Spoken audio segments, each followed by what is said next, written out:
ನೀವು ನೋಡ್ತಾ ಇದ್ದೀರಾ ಜನಸೇವಾ ಕನ್ನಡ ಟಿವಿ. ಇದು ನಿಮ್ಮ ವಾಹಿನಿ. ಸಾರ್ವಜನಿಕರಿಗೆ ಓಡಾಡಲು ರಸ್ತೆ ಇಲ್ಲದೆ ನಗರಸಭೆ ಮೊರೆ ಹೋದ ಗುತ್ತಲು ಬಡಾವಣೆಯ ನಿವಾಸಿಗಳು. ನಗರಸಭೆಗೆ ಹಾಲಿ ಹಾಗೂ ಮಾಜಿ ಸದಸ್ಯರನ್ನೊಳಗೊಂಡಂತೆ ಸಾರ್ವಜನಿಕರು ನಗರಸಭೆಗೆ ಮುತ್ತಿಗೆ ಹಾಕಿ ಅಧಿಕಾರಿಗಳ ವಿರುದ್ಧ ಘೋಷಣೆ ಕೂಗಿ ಆಕ್ರೋಶ ವ್ಯಕ್ತಪಡಿಸಿದರು. ಮಂಡ್ಯದ ಗುತ್ತಲು ಗ್ರಾಮದ 31ನೇ ವಾರ್ಡ್ನಲ್ಲಿ 3 ಗ್ರಾಮಗಳಿಗೆ ಸೇರಲು ಒಂದೇ ರಸ್ತೆ ಇದ್ದು, ಆ ರಸ್ತೆ ಖಾಸಗಿಯವರಿಗೆ ಸೇರಿದ್ದರಿಂದ 20 ವರ್ಷಗಳಿಂದ ಖಾಸಗಿ ಮಾಲೀಕತ್ವದಲ್ಲಿ ಇರುವ ರಸ್ತೆಯನ್ನು ಸಾರ್ವಜನಿಕರು ಬಳಸುತ್ತಿದ್ವಿ.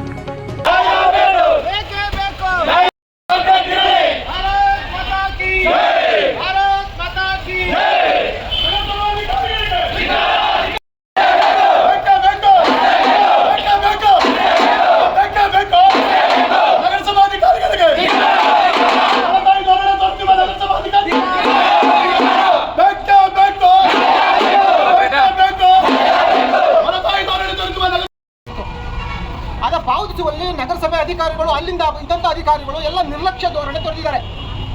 ಇಲ್ಲಿವರೆಗೆ ಸುಮಾರು ಇದ್ರ ಬಗ್ಗೆ ಹಲವಾರು ಬಾರಿ ಸಭೆಗಳು ನಡೆದಿವೆ, ಮೀಟಿಂಗ್ಗಳು ನಡೆದಿವೆ. ಆ ಸಭೆ ಮೀಟಿಂಗ್ಗಳಿಗೆ ಅಧಿಕಾರಿಗಳು ಇದು ನೋಡಿದ್ರೆ ಅಧಿಕಾರಿಗಳು ಯಾವುದೇ ತರಹದ ಜವಾಬ್ದಾರಿ ತಗೊಂಡಿಲ್ಲ ಅಂತ ಭಾವನೆ ಆಯ್ತಾ ಇದೆ. ನಾನು ಅಧ್ಯಕ್ಷ ಆದ ಅಧಿಕಾರದಲ್ಲೇ ನಾನು ಸದಾ ಕ್ರಿಯಾ ಬಿಲ್ ಹಾಕಿಸಿದೆ ಇದ್ರ ಬಗ್ಗೆ. ಇಲ್ಲ ಇದು ಹಲವಾರು ವರ್ಷಗಳಿಂದ ನಾವು ಅಲ್ಲಿ ತಿರುಗಾಡ್ತಾ ಇದ್ದೋ, ನಾವು ಅಲ್ಲಿ ಹೋಗಿ ಬರ್ತಾ ಇದ್ದೋ. ಹಂಗಾಗಿ ರಸ್ತೆ ಬಿಡುವ ಪ್ರತಿಜ್ಞಾನವಿಲ್ಲ. ದಯಮಾಡಿ ಇದ್ರ ಬಗ್ಗೆ ಲಾಯರ್ಗಳನ್ನ ಚೇಂಜ್ ಮಾಡಿ ನಮಗೆ ನ್ಯಾಯ ದೊರಕಿಸ್ಕೊಡಿ ಅಂತ ಹೇಳಿ ಸುಮಾರು ಹಲವಾರು ಬಾರಿ ಅಧಿಕಾರಿಗಳಿಂದ ಮಾಹಿತಿ ತಗೊಂಡು ಕ್ರಿಯಾ ಬಿಲ್ ಹಾಕಿಸಿಕೆ ಹೊರಟಿದ್ದು. ಈಗ ತದನಂತರ ಏನಾಗಿದೆ ನಮಗೆ ಗೊತ್ತೇ ಇಲ್ಲ. ಇದು ಏನಾಗಿದೆ, ಕೋರ್ಟ್ ಆದೇಶ ಆಗಿದೆ ಅಂತೆ 15 ಲಕ್ಷ ರೂಪಾಯಿಗಳನ್ನು ಏನು ಕೊಟ್ಟಿದ್ರಿ ಅದ್ರ ಬಡ್ಡಿ ಸೇರಿಸಿ 15 ಲಕ್ಷ ರೂಪಾಯಿಗಳನ್ನು ಖಾಸಗಿಯವರು ನಮ್ಮ ನಗರಸಭೆಗೆ ಕಟ್ಟುಬಿಡಿ ಅಂತ ಹೇಳಿ ಆದೇಶ ಆಗಿದೆ ಅಂತ ನಮ್ಗೆ ಹೇಳ್ತಾ ಇದ್ದಾರೆ. ಈಗ ಅವ್ರು ಹೇಳ್ತಾ ಇದ್ದಾರೆ ಕಟ್ಟುಬಿಡಿದೀವಿ, ಇದನ್ನ ಕೋರ್ಟ್ ಆದೇಶ ಆಗಿದೆ ನಾವು ಕಟ್ಟುಬಿಡಿದೀವಿ ಅಂತೇಳಿ. ಈಗ ಆಲ್ರೆಡಿ ಡಿ ಮುಖಾಂತರ ಅವ್ರು ಕಟ್ಟುಬಿಡಿದಾರಂತೆ. ನಗರಸಭಾ ಅಧಿಕಾರಿಗೆ ಕಟ್ಟಿದ್ದಾರೆ 14,35,611 ರೂಪಾಯಿಗಳನ್ನು ಕಟ್ಟಿದ್ದಾರೆ. ಈಗ ಅವರು ನೋಡಿ, ನಗರಸಭೆ ನಾವೆಲ್ಲ ಸದಸ್ಯರಾಗಿದ್ದೀವಿ. ಇಲ್ಲಿವರೆಗೂ 1.25 ವರ್ಷಗಳಿಂದ ಯಾವುದೇ ತರಹದ ಸಭೆಗಳನ್ನ ಮಾಡದೆ ಅಧಿಕಾರಿಗಳು ದರ್ಪ ಧೋರಣೆಯಿಂದ ಇಲ್ಲಿ ಅಧಿಕಾರ ನಡೆಸ್ತಾ ಇದ್ದಾರೆ. ಯಾವುದೇ ನಗರಸಭಾ ಸದಸ್ಯರುಗಳಿಗೆ ಒಂದು ಚೂರು ಕಿಂಚಿತ್ತು ಮರ್ಯಾದೆ ಇಲ್ಲ. ನಾವು ಜನಪ್ರತಿನಿಧಿಗಳಾಗಿದ್ದೀವಿ ವಿನಃ ನಗರಸಭೆ ಒಳಗಡೆ ನಾವು ಸಾರ್ವಜನಿಕರಿಗಿಂತ ಕಡೆಯಾಗಿದ್ದೀವಿ. ಇದನ್ನ ಹೇಳೋಕ್ಕೆ ನಮಗೆ ನಾಚಿಕೆ ಆಗುತ್ತೆ. ದಯಮಾಡಿ ಸರ್ಕಾರ ಎಚ್ಚೆತ್ತುಕೊಂಡು ಏನಾಗಿದೆ ಕೆಟಗರಿ ಮಾಡಿ ಇಲ್ಲೊಂದು ನಗರಸಭಾ ಅಧ್ಯಕ್ಷರನ್ನ ಮಾಡಿದ್ರೆ ಈ ಸಾರ್ವಜನಿಕರಿಗೆ ನಾವು ನ್ಯಾಯ ದೊರಕಿಸಿಕೊಡುವಲ್ಲಿ ಸಕ್ಸಸ್ ಆಗ್ತೀವಿ ಅಂತೇಳಿ ಈ ಮೂಲಕ ಹೇಳಬಯಸ್ತೇವೆ. ಅಧಿಕಾರಿಗಳಿಗೆ ಹೇಳ್ತಾ ಇದ್ದೀವಿ, ಈಗ ಹೇಳ್ತೀವಿ ಅಧಿಕಾರಿಗಳಿಗೆ, ಇನ್ನು 1 ವಾರದ ಒಳಗಡೆ ಆಗಿ ಇದನ್ನು ರಿಅಪೀಲ್ ಮಾಡಿ ಇದು ಸಾರ್ವಜನಿಕರ ಉಪಯೋಗಕ್ಕೆ ಬಿಡಿಸ್ಕೊಡ್ಬೇಕು. ಯಾಕೆಂದರೆ ಈಗ ಆಲ್ರೆಡಿ ಸರ್ಕಾರ ಏನು ಮಾಡಿದೆ, ಓಡಿಗಳಾಗ್ಬೋದು, ಕಾಲ್ದಾರಿ ಆಗ್ಬೋದು, ಇದೆಲ್ಲನ ಬಿಡಿಸ್ಕೊಟ್ಟು ಸಾರ್ವಜನಿಕರು ಅನುಕೂಲ ಮಾಡಿಕೊಡಿ ಅಂತೇಳಿ ಸರ್ಕಾರ ಆದೇಶ ಮಾಡಿದೆ. ಆ ಆದೇಶದ ಮೇಲೆ ಇನ್ನೊಂದು ರಿಅಪೀಲ್ ಹಾಕಿ ಅಂತೇಳಿ ಈಗ ನಾವು ನಗರಸಭಾ ಅಧಿಕಾರಿಗಳಿಗೆ ಒಂದು ಮನವಿಯನ್ನು ಸುಧಾ ಇದಕ್ಕೆ ಕೊಡ್ತಾ ಇದ್ದೀವಿ.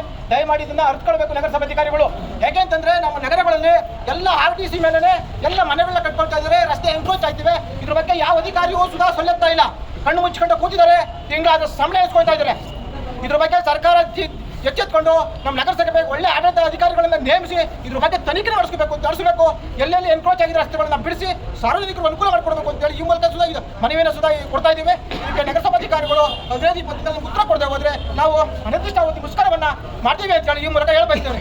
ನಮಸ್ಕಾರ. ಕೊಡೋದಕ್ಕೆ ಮಾಲೀಕರು ಕೂಡ ಒಪ್ಕೊಂಡು ಒಪ್ಕೊಂಡು 2004ರಿಂದ 2010ನೇ ಇಸ್ವಿವರೆಗೆ 7,50,000 ರೂಪಾಯಿ ಹಣವನ್ನು ಸಂದಾಯ ಮಾಡಿದ್ದಾರೆ. ಅವರು ಪಡ್ಕೊಂಡಿದ್ದಾರೆ. 2010ರ ನಂತರ 2014 ಇಸ್ವಿವರೆಗೆ ಅವರು ಹಲವಾರು ಪತ್ರಗಳನ್ನು ನಗರಸಭೆಗೆ ಬರೆದಿದ್ದಾರೆ. ಇದು ನೋಡಿ, ನಮ್ಮ ಏನಿದೆ ಹಣವನ್ನು ಕೊಟ್ಟಿದ್ದೀರಿ, ಹಣಕ್ಕೆ ಪ್ರತಿಯಾಗಿ ನೀವು ಹಕ್ಕು ಪರಿತ್ಯಾಗದ ಪತ್ರವನ್ನು ಬರೆಸ್ಕೊಂಡು ನೋಂದಣಿ ಮಾಡಿಕೊಂಡು ನಮಗೆ ಉಳಿದ ಬಾಕಿ ಹಣವನ್ನು ಕೊಟ್ಟುಬಿಡಿ ಅಂತಕ್ಕಂಥದ್ದನ್ನು ಬರೆದಿದ್ದಾರೆ. ಆದರೆ 3-4 ವರ್ಷ ನಗರಸಭೆ ಅಧಿಕಾರಿಗಳು ಯಾವುದೇ ರೀತಿಯಾದಂಥ ಕ್ರಮ ತಗೊಳ್ಳೋದಿಲ್ಲ. ಅದಾದ ನಂತರ ಭೂ ಮಾಲೀಕರು ಇದಕ್ಕೆ ಹೋಗ್ತಾರೆ, ಕೋರ್ಟ್ಗೆ ಹೋಗ್ತಾರೆ.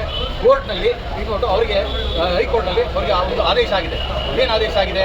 ಇದು ಒಂದು ನಗರಸಭೆ ಅಧಿಕಾರಿಗಳು ನಗರಸಭೆಗೆ ಏನಾದರೂ ಆ ಜಾಗ ರಸ್ತೆಗೆ ಅಗತ್ಯವಾಗಿದ್ದಲ್ಲಿ ನೀವು ಅವರಿಗೆ ಈ ಹೊಸ ಪರಿಹಾರ ಕಾಯ್ದೆ ಪ್ರಕಾರ 2013ರ ಕಾಯ್ದೆ ಪ್ರಕಾರ ನೀವು ಲ್ಯಾಂಡನ್ನು ಅಕ್ವೈರ್ ಮಾಡಿಕೊಂಡು ಲ್ಯಾಂಡ್ ಎಕ್ವಿಷನ್ ಆಕ್ಟ್ 2013 ಪ್ರಕಾರ ಅವರಿಗೆ ಪರಿಹಾರವನ್ನು ಕೊಟ್ಟು ನೀವು ರಸ್ತೆ ಜಾಗವನ್ನು ಪಡ್ಕೊಳ್ಬೋದು.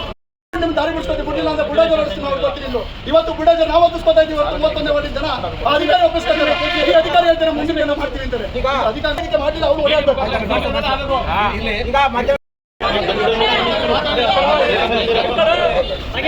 ಅಕ್ಕ ಒಂಚೂರು ಈ ಕಡೆ ನೋಡಿ.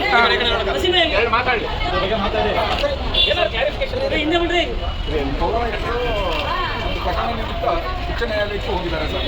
ಅವ್ರ ಪರವಾಗಿ ನಾನು ತಮ್ಮ ಮನವಿಯನ್ನು ಸ್ವೀಕರಿಸ್ತಾ ಇದ್ದೀನಿ. ನಾವು ಹೇಳಿದ್ರೆ ಮುಖಂಡರೆಲ್ಲರೂ ಏನು ಹೇಳಿದ್ರೆ, ನ್ಯಾಯಾಲಯದ ಆದೇಶ ಈ ರೀತಿ ಒಂದು ಅವಕಾಶ ಅವಕಾಶ ಇದ್ರೂ ಅದನ್ನು ಪರಿಗಣಿಸದೆ ನೀವು ಏಕಾಏಕಿ ಮಾಡಿದ್ದೀರಿ ಅನ್ನೋದನ್ನು ತರ್ತೀನಿ. ಎರಡನೇದು ಅವರು ಪರಿಹಾರ ಕೊಟ್ಟಿರೋದನ್ನು ಯಾಕೆ ಕೊಡ್ತೀರಿ ಅನ್ನೋದನ್ನು ತರ್ತೀನಿ. ಮತ್ತು ಪರ್ಯಾಯ ವ್ಯವಸ್ಥೆ ಅವ್ರಿಗೆ ಓಡಾಡೋಂಥ ಜನಗಳಿಗೆ ಏನು ಪರ್ಯಾಯ ವ್ಯವಸ್ಥೆ ಮಾಡಬೇಕು ಮಾಡಿಲ್ಲ, ಏನು ಮಾಡಬೇಕು ಅಂತ ಕೇಳಿದರೆ 3 ಮತ್ತು ತಾವು ಏನು ಮನವಿ ಕೊಟ್ಟಿರೋ ಅದನ್ನೆಲ್ಲನೂ ಪೌರಾಯುಕ್ತರ ಗಮನಕ್ಕೆ ತರ್ತೀನಿ. ಸಬ್ಸ್ಕ್ರೈಬ್ ಬಟನ್ ಮೇಲೆ ಕ್ಲಿಕ್ ಮಾಡಿ ಹಾಗೂ ನಮ್ಮ ಹೊಸ ವಿಡಿಯೋ ನೋಟಿಫಿಕೇಷನ್ಗೋಸ್ಕರ ಪಕ್ಕದಲ್ಲಿ ಕಾಣುವ ಬೆಲ್ ಬಟನ್ ಮೇಲೆ ಕ್ಲಿಕ್ ಮಾಡಿ ಹಾಗೂ ಲೈಕ್ ಮಾಡಿ, ಶೇರ್ ಮಾಡಿ, ಕಮೆಂಟ್ ಮಾಡಿ.